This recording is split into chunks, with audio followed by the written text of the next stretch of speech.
14 pessoas morreram no sábado na queda de um avião que tentava aterrissar no município de Barcelos, no Amazonas.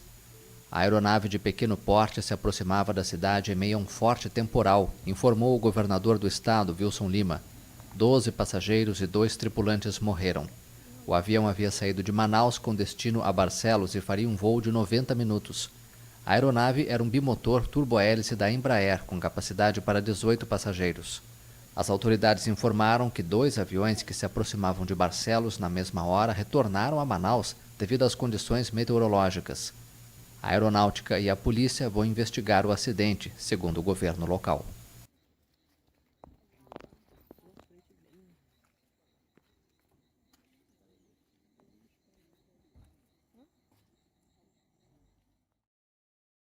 Aí, Zica. Vambora, hein? Tá bom, Deus. O Fábio que não bebe, né? O Fábio que não bebe. Bora, Titi. Guilherme. Eu vou fazer uma videochamada pra mulher, vamos ver. Eu aí, ó. Vambora, hein? Embarcar agora pra Barcelos.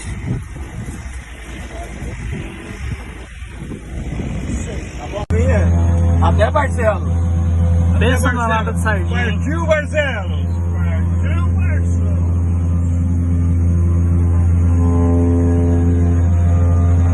Amigo, já não tá funcionando não. Na hora que levanta nesse daqui. É, mas só vem vocês vão levantar. Vamos ver, olha o gatinho aí. Ele não pediu pra botar aqui no avião. Nossa senhora. A lata de sardinha. Nossa do céu, aqui tá parecendo um forno quente. A maioria dos passageiros que estavam na aeronave que caiu na cidade de Barcelos, no interior do Amazonas, era de mineiros. Dos 12 passageiros, além do piloto e copiloto, 5 eram de Minas Gerais. Eram colegas que trabalharam em uma empresa daqui do estado e iam para uma pescaria. Eles são Euri Paulo dos Santos, Guilherme Boaventura Rabelo, Eudes Freitas, Luiz Carlos Cavalcante Garcia e Hamilton Alves Reis. Todos são de Uberlândia, no Triângulo Mineiro, e iam praticar pesca esportiva no local, em Manaus, ao lado de mais 8 pessoas, sendo uma delas o proprietário de uma pousada em Goiás. Além de todos eles, o piloto e o copiloto também morreram. As vítimas saíram de Brasília e estavam em um táxi aéreo, avião bimotor de médio porte, modelo Embraer Bandeirantes. Os 14 corpos foram encaminhados ao IML de Manaus. Repórter Edson Costa. Os gravadores de voo, mais conhecidos como caixas pretas, são sistemas que registram durante o voo os dados que podem ser utilizados após um acidente. Todos os aviões comerciais são equipados com 2 caixas pretas, geralmente na parte de trás da aeronave. O CVR é um gravador que memoriza as conversas, sons e anúncios da cabine dos pilotos. O FDR é um gravador de parâmetros, que guarda até 700 parâmetros por segundo, como altitude, velocidade, temperatura e trajetória. A duração total dos registros é de 2 horas para o CVR e de 25 horas para o FDR. As caixas pretas foram projetadas para proteger todos os dados em caso de queda, incêndio ou afundamento até 6.000 metros de profundidade. Cada uma é equipada com uma boia para ajudar as buscas no mar. Ela transmite um sinal que se propaga na água sob a forma de um impulso por segundo por pelo menos 30 dias. Vamos falar mais então sobre esse acidente. Conversamos com Roberto Peterca, ele é especialista em segurança de voo, está ao vivo aqui conosco. Roberto, seja muito bem-vindo. Um bom dia para você. Bom dia, Carol. Prazer falar com vocês. Bem, Roberto, é sempre complicado diante de um acidente com uma aeronave a gente trazer aqui o que de fato teria ocorrido, sendo que as investigações começam a partir de agora, a partir do acidente. Mas pelo que já sabemos, quais são as principais hipóteses para essa tragédia, Roberto? As condições meteorológicas de fato podem ter contribuído para esse acidente? Com certeza. Veja bem, atualmente todas as possibilidades estão em aberto. Porém, a meteorologia, as condições adversas que estava imperando ali no aeroporto, indicam que possivelmente ele pousou com um vento de cauda, um vento forte de cauda, ao invés de pousar contra o vento, e aí não teve pista suficiente para parar e ultrapassou seus limites e colidiu com esse borrote. Sabemos sobre as condições desse aeroporto onde essa aeronave deveria pousar, Roberto? Olha, esse daí não chega a ser um aeroporto. Aeroporto chama-se aeroporto quando você tem condições de apoio. Esse aeroporto, como bem foi dito, ele só opera visual porque ele não tem balizamento, ele não tem recursos para fazer uma aproximação por instrumento. Ou seja, isso torna o pouso ainda mais difícil? Em condições normais, não. Em condições visuais, sem que tenha uma meteorologia adversa, como tudo indica que estava tendo naquele momento, o pouso seria normal. Veja bem que 2 aviões antes desistiram de pousar devido às condições meteorológicas. Sobre a aeronave em si, Roberto, a gente está acompanhando aí as imagens, momentos após esse acidente, também o que já sabemos, a gente pode considerar o quê? Uma aeronave de médio porte? É uma aeronave de médio porte, ela é fabricada pela Embraer durante 2 décadas. Foi o projeto da Embraer, foram fabricadas cerca de 450 aviões. Desses, 80% ainda estão voando pelo mundo afora. É uma aeronave segura, uma aeronave de médio porte, 18 passageiros.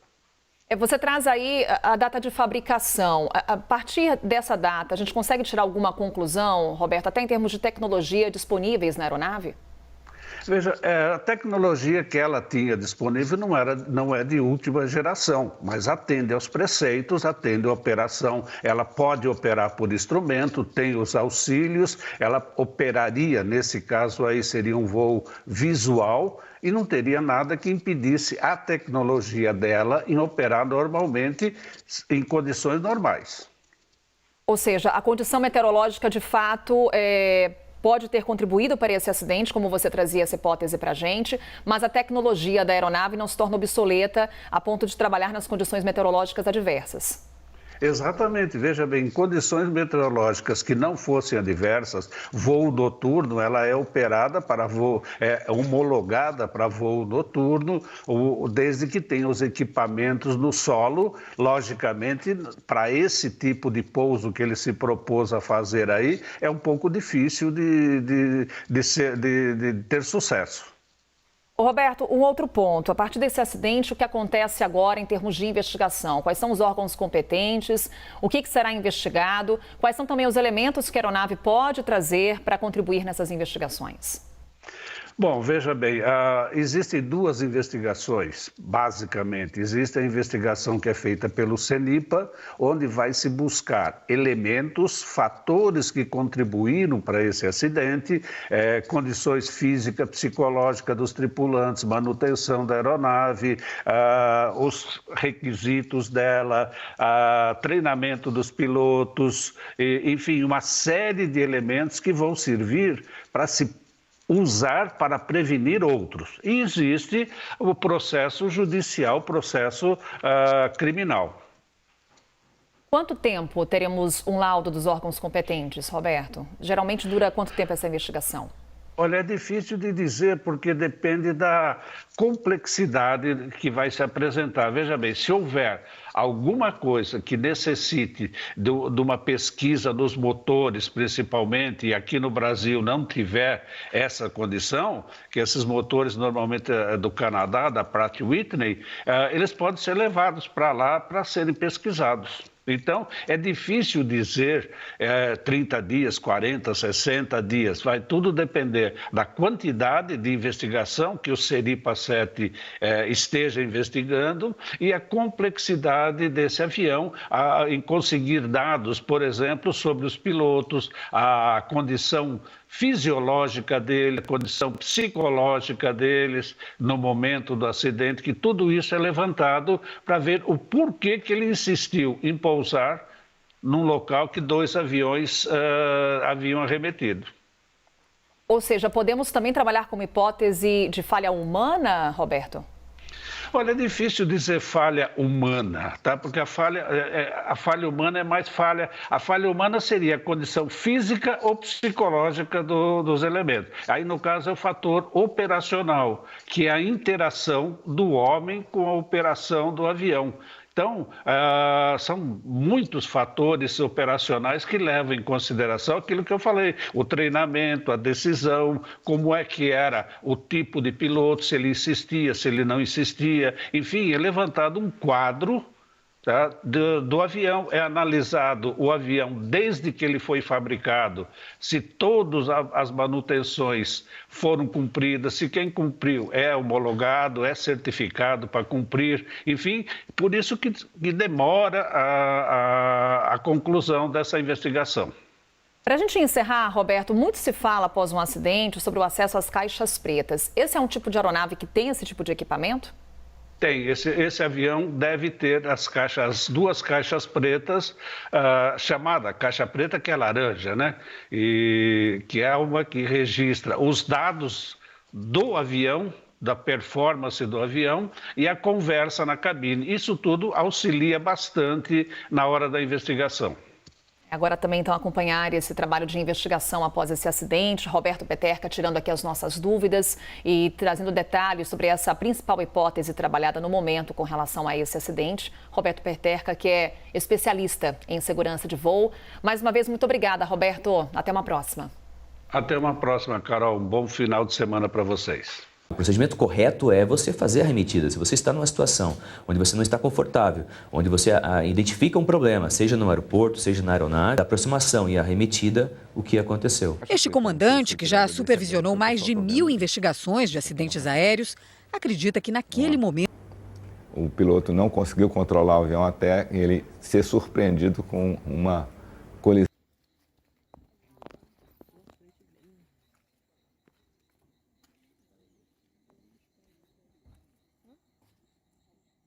Indica, na opinião do senhor, que tenha sido falha humana? Sim, até o presente momento, com os indícios recolhidos das testemunhas, é falha humana. 90% de chance.